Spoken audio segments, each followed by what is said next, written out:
വിദേശകാര്യമന്ത്രി എസ് ജയശങ്കർ ബംഗ്ലാദേശിലേക്ക്. ബംഗ്ലാദേശിൽ നടക്കുന്ന ഇന്ത്യ വിരുദ്ധ കലാപങ്ങളുടെ ഹിന്ദു വിരുദ്ധ വംശഹത്യയുടെ പശ്ചാത്തലത്തിലാണ് ഇന്ത്യയുടെ വിദേശകാര്യമന്ത്രി ജയശങ്കറിന്റെ ബംഗ്ലാദേശ് സന്ദർശനം.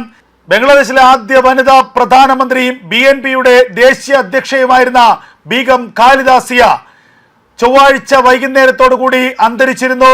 ബീഗം ഖാലിദ സിയയുടെ സംസ്കാര ചടങ്ങുകളിൽ ഇന്ത്യയുടെ പ്രതിനിധിയായി പങ്കെടുക്കാനാണ് അദ്ദേഹം പ്രധാനമായും ബംഗ്ലാദേശിലേക്ക് എത്തുന്നത്. 31-ാം തീയതി വൈകുന്നേരമാണ് സംസ്കാര ചടങ്ങുകൾ.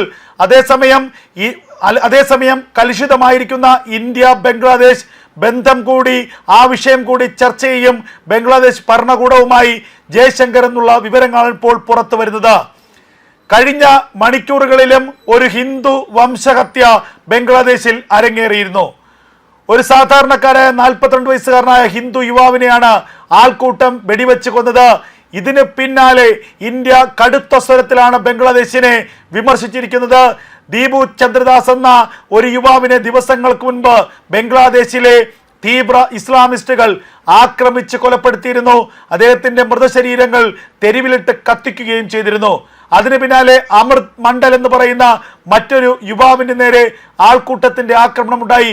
ആൾക്കൂട്ട ആക്രമണത്തിൽ അമൃത് മണ്ഡലും കൊല്ലപ്പെട്ടു. ഇപ്പോൾ ഇതാ വിജേന്ദ്ര ബിശ്വാസ് എന്ന മറ്റൊരു ചെറുപ്പക്കാരനെയാണ് ഇസ്ലാമിക ഭീകരന്മാർ, ബംഗ്ലാദേശിലെ ജമാഅത്തെ ഇസ്ലാമിയുടെ ഭീകരന്മാർ ആക്രമിച്ച് കൊലപ്പെടുത്തിയിരിക്കുന്നത്. ബംഗ്ലാദേശിൽ നടക്കുന്നത് ഹീനമായ ന്യൂനപക്ഷ ഹത്യയാണ് എന്ന് ഏവരും ഉറക്കെ പറയുന്ന സാഹചര്യത്തിൽ, നഗ്നമായ ഹിന്ദുവേട്ട ബംഗ്ലാദേശിൽ നടക്കുന്നു എന്ന് തിരിച്ചറിയുന്ന സാഹചര്യത്തിലാണ് ഇപ്പോൾ ഏറ്റവും സുപ്രധാനമായ ഒരു സന്ദർശനം ഇന്ത്യയുടെ വിദേശകാര്യമന്ത്രിയിൽ നിന്നുണ്ടായിരിക്കുന്നത്. വിദേശകാര്യമന്ത്രി എസ് ജയശങ്കറിന്റെ സന്ദർശനം ആകസ്മികമാണെന്ന് കരുതാനാകില്ല. എങ്കിലും ബീഗം ഖാലിദ സിയയുടെ സംസ്കാര ചടങ്ങുകളിൽ പങ്കെടുക്കുന്നതിനൊപ്പം തന്നെ നിലവിൽ ബംഗ്ലാദേശിൽ ഉരുണ്ടുകൂടിയിരിക്കുന്ന ഒരു കലുഷിതാവസ്ഥ, ബംഗ്ലാദേശിൽ കഴിഞ്ഞ കുറച്ച് ദിവസങ്ങളായി നടക്കുന്ന ഹിന്ദു നരഹത്യ, ആ ഹിന്ദു നരഹത്യയിൽ ബംഗ്ലാദേശ് ഭരണകൂടത്തെ ഇന്ത്യയുടെ ആശങ്ക അറിയിക്കുക എന്നുള്ളതാണ് എസ് ജയശങ്കറിന്റെ യാത്രയുടെ പിന്നിലെ പ്രധാനപ്പെട്ട ലക്ഷ്യമെന്നുള്ള വിവരം കൂടി പുറത്തു വരികയാണ്. ബംഗ്ലാദേശ് ഭരണകൂടത്തിന് ഇന്ത്യയുടെ ആശങ്ക അറിയിക്കാൻ, ബംഗ്ലാദേശ് ഭരണകൂടത്തിന് ഇന്ത്യയുടെ അതിശക്തമായ താക്കീത് നൽകാൻ ഇന്ത്യയുടെ വിദേശകാര്യമന്ത്രി എസ് ജയശങ്കർ ധാക്കയിലേക്ക് തിരിക്കുന്നു. ഇന്ന് രാത്രിയോടെ ബംഗ്ലാദേശിലേക്ക് അദ്ദേഹം തിരിക്കുമെന്നുള്ള വിവരമാണ് ഏറ്റവും ഒടുവിലായി പുറത്തു വരുന്നത്. BNP പാർട്ടിയുടെ മുൻ അധ്യക്ഷയും ബംഗ്ലാദേശിന്റെ ദീർഘകാലത്തെ പ്രധാനമന്ത്രിയുമായിരുന്ന ബീഗം ഖാലിദ സിയ വാർദ്ധക്യ സഹജമായ അസുഖങ്ങളെ തുടർന്ന് ചൊവ്വാഴ്ച വൈകുന്നേരം 6 മണിയോടുകൂടിയാണ് അന്തരിച്ചത്. ബീഗം ഖാലിദ സിയുടെ മകൻ താരിഖ് റഹ്മാൻ കഴിഞ്ഞ ദിവസം 17 വർഷത്തെ വിദേശവാസത്തിന് ശേഷം ബംഗ്ലാദേശിലേക്ക് തിരികെ എത്തിയിരുന്നു. 2026 ഫെബ്രുവരിയിലാണ് ബംഗ്ലാദേശിലെ പൊതു തെരഞ്ഞെടുപ്പ് പ്രഖ്യാപിച്ചിരിക്കുന്നത്. BNP പാർട്ടിക്ക് മാത്രമാണ് മത്സരിക്കാൻ അവകാശമുള്ളതെന്നും ഷേഖ് ഹസീനയുടെ അവാമി പാർട്ടിയെ പൂർണ്ണമായും ബംഗ്ലാദേശിൽ നിരോധിച്ചു എന്നുള്ള വാർത്തകൾ നേരത്തെ പുറത്തു വന്നിരുന്നു.